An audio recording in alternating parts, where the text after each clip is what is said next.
Le 28 novembre, l'Ukraine a lancé une offensive à laquelle Poutine ne s'attendait pas.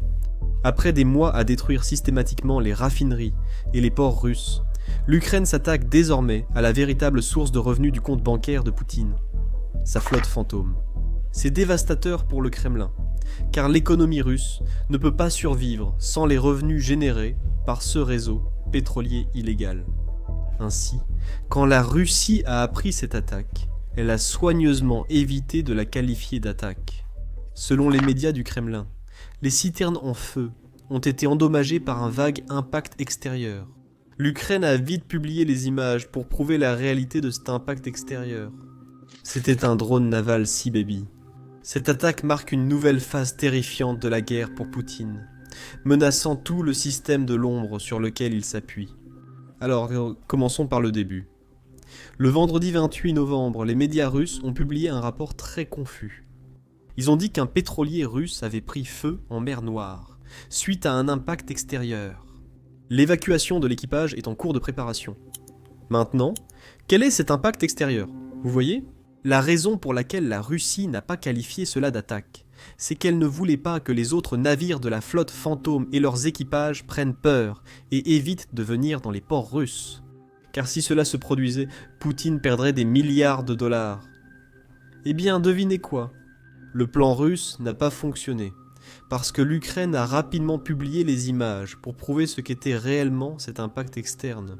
Regardez, voici le drone naval Sea Baby de l'Ukraine, utilisé par les forces de sécurité ukrainiennes, ou services de protection de l'Ukraine. Ils ont déclaré avoir attaqué 2 navires de la flotte fantôme le 28 novembre. Le but de l'attaque était de paralyser la capacité de Poutine à financer sa guerre contre l'Ukraine. Ces navires ciblés par l'Ukraine transportent en général 70 millions de dollars de pétrole par voyage. Mais lorsqu'ils ont été touchés, ils étaient en réalité vides. C'est parce qu'ils retournèrent au port russe pour se réapprovisionner. Malheureusement, il semble qu'ils ne termineront pas ce voyage. Le premier pétrolier touché s'appelait Kairos et le second s'appelait Virat.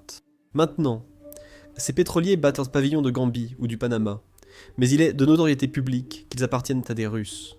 C'est pourquoi ces pétroliers ont été sanctionnés par les États-Unis, le Royaume-Uni et l'Union européenne. La dernière série de sanctions provient des drones ukrainiens. Voici un extrait du deuxième pétrolier, Virat, juste après l'impact. On y voit l'équipage demander de l'aide. Regardez.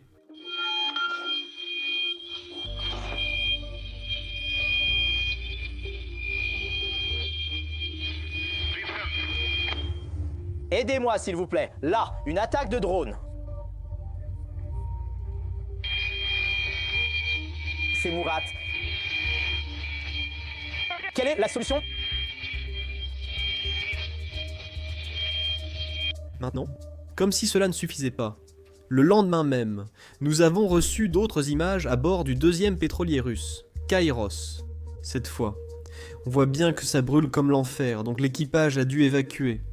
Regardez.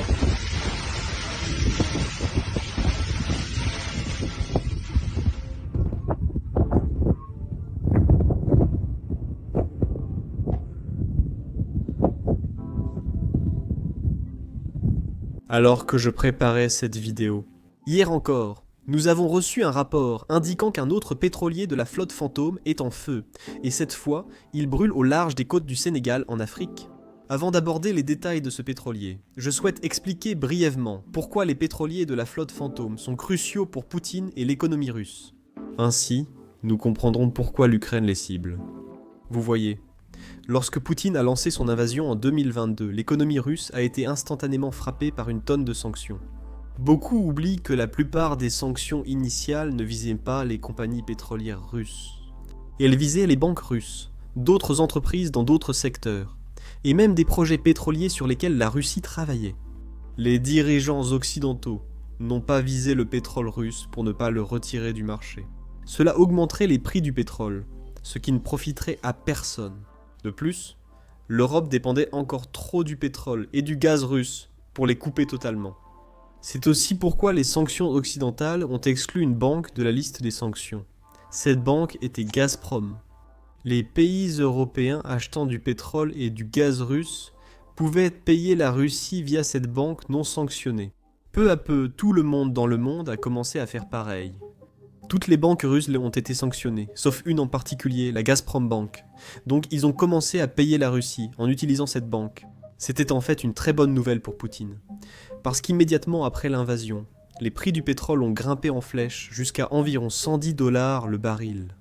Cela signifiait que la Russie gagnait plus d'argent avec le pétrole après l'invasion qu'avant. Maintenant, c'est bien sûr un énorme problème. Ainsi, en décembre 2022, les pays occidentaux ont instauré les sanctions de plafonnement des prix. Comme son nom l'indique, ils voulaient déplafonner le prix auquel la Russie pouvait vendre son pétrole. Mais ils voulaient s'assurer que la Russie ne profite pas massivement des prix élevés. À ce moment-là, le pétrole se négociait autour de 80 $, le baril dont le 60 $. Maintenant, la façon dont ils ont appliqué ce plafond de prix est vraiment ingénieuse. Toutes les compagnies maritimes et d'assurance utilisées par la Russie étaient occidentales. C'est parce que le marché est en partie contrôlé par l'Occident. Les entreprises occidentales contrôlent 90% du transport maritime et de l'assurance mondiaux.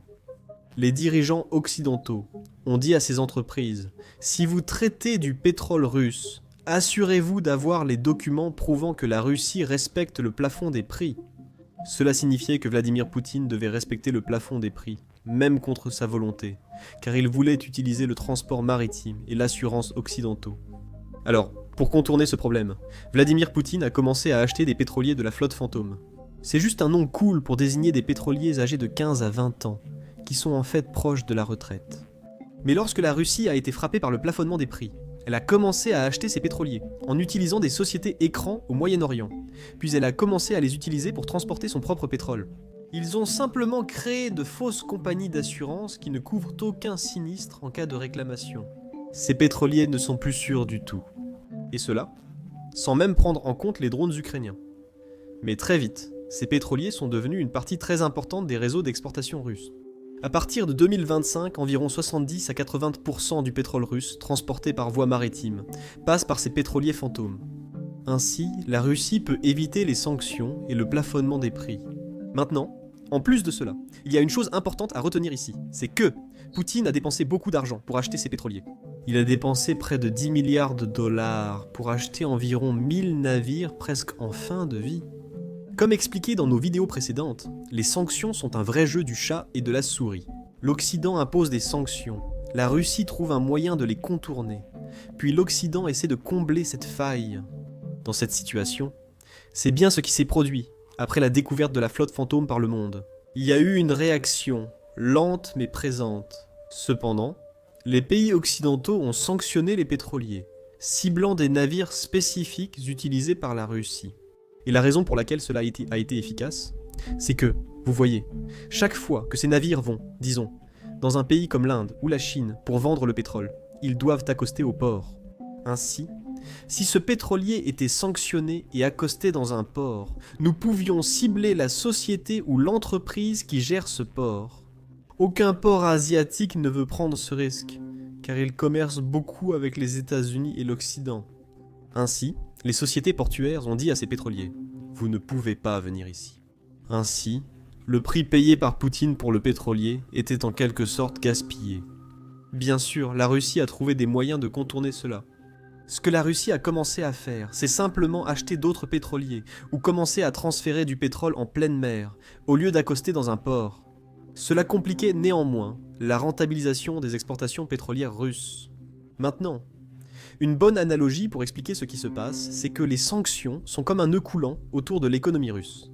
Et chaque nouveau paquet de sanctions que l'Occident impose, c'est comme un nouveau nœud. Il devient de plus en plus serré. L'économie russe peine de plus en plus à respirer. Nous arrivons ainsi à 2025. Comme vous le savez peut-être, en août, septembre et octobre, l'Ukraine a intensifié ses sanctions, notamment par des attaques de drones. Ils ont commencé à s'en prendre aux raffineries russes. Comme nous l'avons vu, rien qu'en octobre, ils ont détruit environ 38% de la capacité de raffinage que la Russie possédait. Cela signifiait que la Russie extrayait beaucoup de pétrole brut qu'elle ne pouvait plus raffiner elle-même, contrairement à avant. Cela signifie que l'offre reste la même, mais que la Russie ne peut pas utiliser cette quantité de pétrole brut dans ses raffineries nationales. Cela a eu deux effets secondaires. Le premier concernait beaucoup de produits raffinés fabriqués par la Russie. Ils les vendaient, généralement, sur le marché intérieur, où ils les exportaient à l'étranger. Et ces produits étaient plus rentables que de simplement vendre du pétrole brut. Donc, c'est certainement un gros coup dur pour l'économie russe.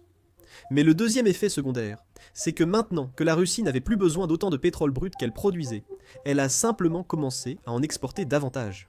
Maintenant, ils ne pouvaient pas remplacer tout cela à l'identique, comme ce qu'ils raffinaient auparavant. Ils ne pouvaient pas tout expédier ailleurs, mais une grande partie a été exportée. Ils ont donc accru leurs exportations vers d'autres pays. Ainsi, malgré la baisse de revenus et l'arrêt des raffineries, la Russie continuait à gagner de l'argent. Eh bien, cela nous amène à la nouvelle stratégie ukrainienne, que l'on peut considérer comme une extension de l'ancienne stratégie, car l'Ukraine continue de frapper les raffineries russes. Ils ciblent maintenant aussi les ports et pétroliers russes. Comme vu précédemment, 2 pétroliers fantômes ont été détruits vendredi. Et hier, nous avons appris qu'un 3e a été touché au large des côtes africaines. En fait, ce 3e navire n'a pas vraiment été touché, donc je suppose que le mot que j'ai utilisé n'était pas le bon. Il est en train de brûler au large des côtes du Sénégal, en Afrique. Nous savons maintenant que ce navire a des liens avec la Russie. Il a accosté dans des ports russes à plusieurs reprises, rien que cette année. Nous ignorons si c'était l'Ukraine, car cela s'est produit au large des côtes africaines, et je doute que les Ukrainiens aient un drone capable d'aller aussi loin. Et en plus de cela, pour les 2 premiers navires, l'Ukraine a effectivement revendiqué la responsabilité de l'attaque. Pour le 3e, ils ne l'ont pas fait. Il y a donc de fortes chances que ce ne soit qu'un simple accident plutôt qu'une frappe ukrainienne. Mais malgré tout, cela porte un coup à l'économie russe. Comme vous le voyez sur la vidéo, le navire est stable, mais il reste de l'eau à l'intérieur. Selon les derniers rapports, de l'eau est présente dans la salle des machines. C'est pourquoi le navire est remorqué vers le chantier de réparation le plus proche, ou là où les navires sont réparés. Je n'en sais pas trop à ce sujet, mais néanmoins, les 2 premières attaques à elles seules nous montrent qu'une nouvelle phase de la guerre arrive. Et il semble que l'Ukraine teste le terrain et cherche à savoir si elle peut attaquer directement les navires de la flotte fantôme sans trop de représailles. Parce qu'en frappant des pétroliers en mer Noire, l'Ukraine espère en fait imposer un blocus sur les exportations de pétrole russe depuis la région. Cela accentuerait la pression sur le Kremlin, déjà affecté par les frappes ukrainiennes sur l'énergie et les raffineries. Pour la Russie, le principal problème de ces attaques est l'absence de flotte en mer Noire pour protéger ses pétroliers. Je suis certain que la plupart d'entre vous qui suivent cette guerre le savent déjà, mais l'Ukraine a rendu la flotte russe de la mer Noire inutile, parce qu'il l'a frappée tellement que Poutine a en fait dû évacuer la base navale qu'il avait en Crimée. Et tous les navires sont maintenant sur la côte russe de la mer Noire, ce qui est plus en retrait. Maintenant, comme si cela n'était pas déjà assez embarrassant, les navires qui sont dans ce port ne sortent même pas beaucoup. Ils sortent parfois pour de courtes patrouilles, ou frapper des cibles ukrainiennes en profondeur. Mais en dehors de cela, ils restent simplement à l'intérieur du port, en espérant que personne ne les atteigne réellement. Poutine doit désormais faire un choix très difficile. Veut-il employer la flotte de la mer Noire pour protéger ses pétroliers, au risque de l'exposer ? Ou veut-il simplement arrêter d'expédier du pétrole depuis la mer Noire et protéger sa flotte de la mer Noire ? Nous verrons ce qu'il choisira. Dans tous les cas, ce sont 2 mauvais choix.